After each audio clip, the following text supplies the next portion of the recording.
Cronica unei măsuri amânate. Un chocolatier român descoperă aurul negru. Torturile artistice cuceresc Instagramul. La plăcinte, înainte. Scorțișoara prețuită de secole. Panis Quadratus, strămoșul pâinii de astăzi. Bine v-am regăsit la Baking News. Sunt Ana cu știri proaspete pentru profesioniștii artei albe. Abonați-vă la canalul nostru. Implementarea măsurii 411, lansată la început ca măsura 3, se amână încă o dată, împlinindu-se 2 ani de când se așteaptă deblocarea acestor fonduri de investiții. Măsura, care prevede acordarea de granturi de investiții între 50.000 și 200.000 de euro, face parte dintr-o schemă de finanțare bazată pe fonduri europene, gândită în 2020 de guvernul Orban, pentru a veni în sprijinul firmelor afectate de situația dificilă generată de pandemia de COVID-19. După modificări repetate, amânări, schimbări de guvern, de ministere și de miniștri, anul 2023 aduce încă o prelungire a termenului de implementare.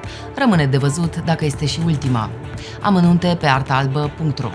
În varietatea uriașă de rețete de ciocolată, artizanii ciocolatieri caută în permanență un gust unic, inedit, care să devină brandul sau semnătura lor.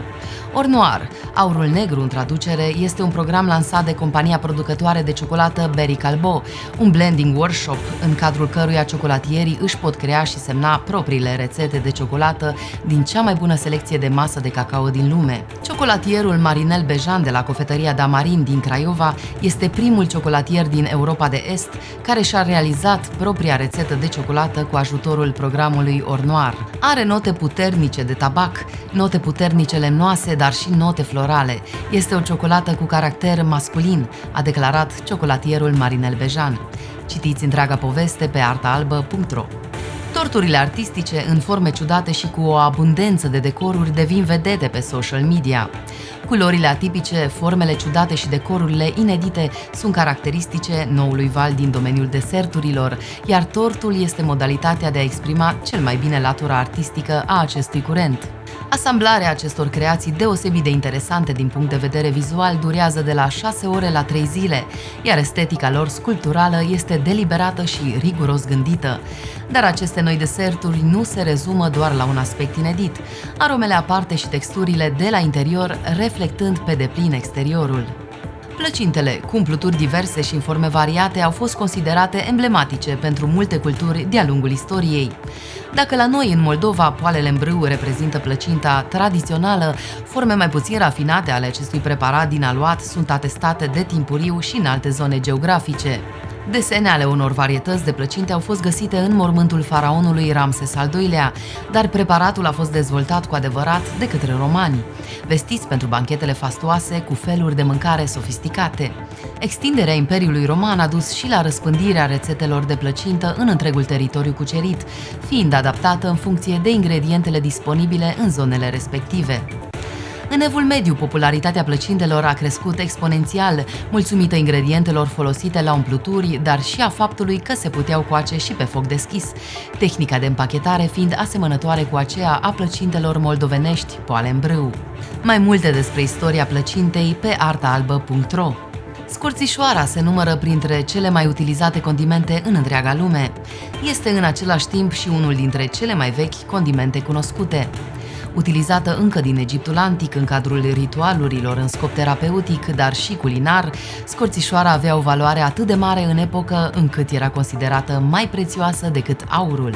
Întâia atestare documentară a aromatului condiment o găsim într-unul din primele tratate de medicină botanică descoperit în China și datat în jurul anului 2700 înainte de Hristos. În Evul Mediu, scorțișoara a devenit cel mai cunoscut și mai utilizat condiment. Era folosită pentru aromarea majorității sosurilor, fiind adăugată atât în rețetele dulci cât și în cele sărate.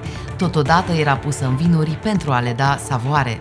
De asemenea, erau bine cunoscute proprietățile antimicrobiene ale prafului de scorțișoară, acesta fiind recomandat pentru tratarea infecțiilor și chiar ca tratament în perioada marilor epidemii.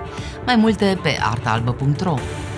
Multe dintre pâinile produse în Pompei în ziua dezastrului nu au mai fost consumate niciodată. Astfel, pe lângă multe alte vestigii, arheologii au dezgropat din cenușă și rocă vulcanică un cuptor plin cu pâini carbonizate bine conservate.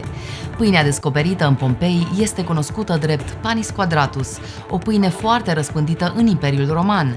Realizată cu apă, făină și drojdie naturală, pâinea avea o formă rotundă și era împărțită în 8 secțiuni. Numele panis quadratus provine de la cele 4 linii folosite pentru împărțirea ei în cele 8 secțiuni. Astăzi, panis quadratus, dar și alte produse de panificație din antichitate pot fi degustate ca o modalitate de întoarcere în timp. Cercetătoarea și arheologul alimentar Farrell Monaco reconstituie rețetele Romei antice prin metodele străvechi și comercializează produsele obținute în brutăria sa online. Doamnelor și domnilor, știrile ediției au fost preluate de pe site-ul artalbă.ro, sursa de informare pentru brutari, patiserii, cofetari, ciocolatieri și gelatieri. Nu uitați să vă abonați la canalul nostru. Să aveți o săptămână plină de artă albă. Sunt Ana și ne revedem săptămâna viitoare la Baking News.